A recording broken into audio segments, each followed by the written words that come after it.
যা গরম পড়ছে দিন দিন, এখন তো শুধু মনে হচ্ছে মিষ্টি দই যদি পাই তাহলে শুধু সেটাই খাবো। তো বাড়িতেই যদি দোকানের মতো মিষ্টি দই পাওয়া যায় তাহলে আর কি লাগে বলো।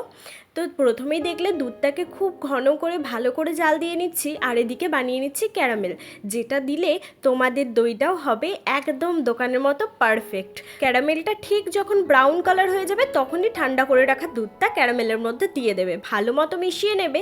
তারপর এদিকে দুধটা ঘন হয়ে এলে আমি দিয়ে দিচ্ছি চিনিটা, খুব ভালো মতো মিশিয়ে নিচ্ছি। আর এদিকে টক দইয়ের জলটা ঝরিয়ে রেখেছিলাম একটা ছাঁকনির সাহায্যে।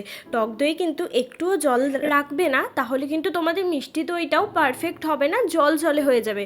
তো ভালো করে ফাটিয়ে নিয়েছি টক দইটা। এখন যে বাটিটাই আমি দইটা বসাবো, আমার কাছে মাটির ভাঁড় নেই যেহেতু, তার জন্য আমি এই বোলটাতেই বসাচ্ছি।